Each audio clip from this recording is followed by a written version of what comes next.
ఇంకా బాధపడాలి, ఇంకా మునిగిపోవాలి.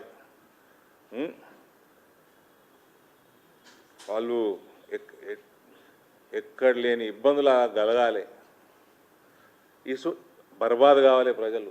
ఇసుంటోడు ప్రతిపక్ష నేత ఉంటారా అండి? అప్పుడు నేను బయటకు వస్తా, నన్ను యాద్ చేసుకోవాలి. నేను ఓడి యాద్ చేయడు, ఆ యాద్ చేసుకున్నారుకుంటూ ఓపిక్తావు.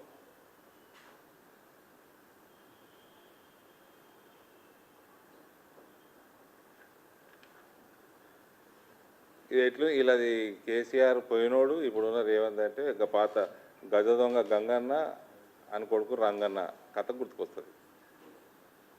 గంగన్న ఊర్లో ఈ ఊరికెళ్ళి ఆ ఊర్లోకి పోయేటోళ్ళు బాటసార్లు అందరిని దోచుకుంటా మహిళలకు పుస్తకం ఇచ్చి పెడుతున్నానట, బట్టలు ఇచ్చి పెడుతున్నాడట. ఆయన కేసీఆర్ లెక్క అడ్డం పడ్డాడు. ఒకరోజు అడ్డం పడితే, అరే అది అయిపోయింది, వయసు అయిపోయింది, బాగా దోచుకున్నారా, చాలా చెడ్డ పేరు వచ్చింది నాకు, అవరా రంగన్న జర నాకు చచ్చిపోయే ముందని ఇంత మంచి పేరు తెచ్చి వచ్చేటట్టు చేయంటే వీడు పోయి ఆ పుస్తలు బట్టలు కూడా ఇక్కున్నాడు. ఇక ప్రజలు అరే వీనికంటే గంగననే మేలు ఉండి ఆడ పుస్తకాలన్నా బట్టలన్నీ తీసి పెడుతుంటే పేరు మీద. అట్లుంది ఇలా కథ.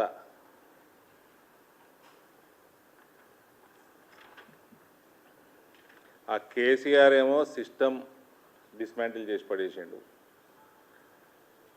దోసక తిన్నాడు. ఈయననేమో జర్నలిస్ట్ అని భయపడుతున్నాడు, హైడ్రా పంపుతున్నాడు, క్రేను పుట్టి భయపెట్టిన కానీ బ్రదర్.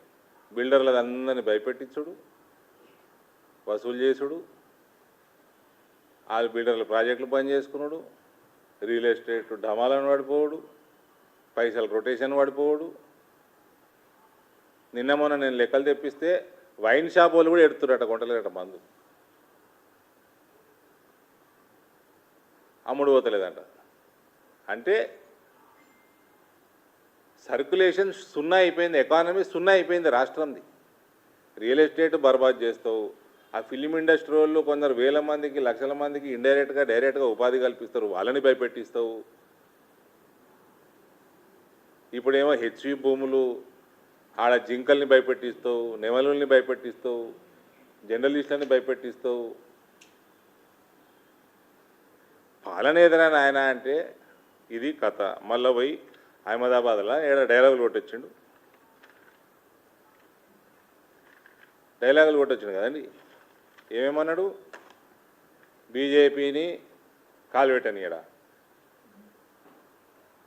లేటెస్ట్ కాళ్ళు అంజిరెడ్డి అండ్ కొమరయ్య.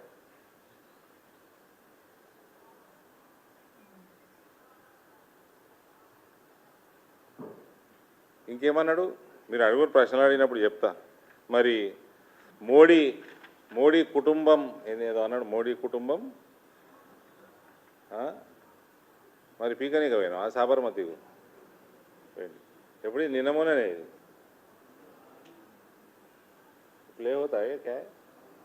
फोटो है, हाँ है ना प्ले. ఇగో పొన్నమన్న వాళ్ళ అధ్యక్షుడు, ఈయన అడ్వైజరు అయినా జర డైవర్షన్ కన్నా మళ్ళీ అదే పాత పాడుబడ్డ గ్రామఫోన్ రికార్డు లెక్కనే ఇస్తున్నారు.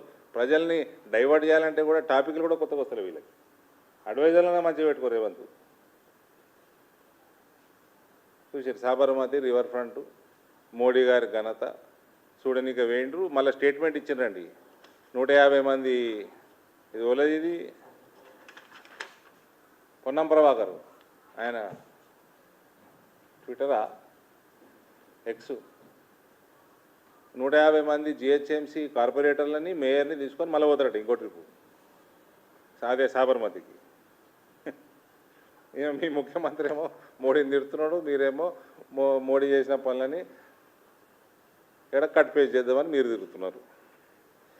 ఇది అసలు ప్రభుత్వం వచ్చి నువ్వు ప్రజలకు చేసింది ఏంది, నువ్వు చేసిన వాగ్దానాలు ఏంది, నీకు అప్పులు ఎట్లా పూడుస్తావు, వాగ్దానాలు ఎట్లా తీరుస్తావు, డెవలప్మెంట్ రెగ్యులర్ డెవలప్మెంట్ ఎట్లా చేస్తావు, అసలు దీని మీద ధ్యాస ఉండేనా ఒక్కరోజన్నా వీళ్ళది? ఒక్కరోజన్నా ధ్యాస ఉండేనా? ప్రజల్ని తప్పుదారి పట్టిద్దాం, ఈయన మాట్లాడాలి,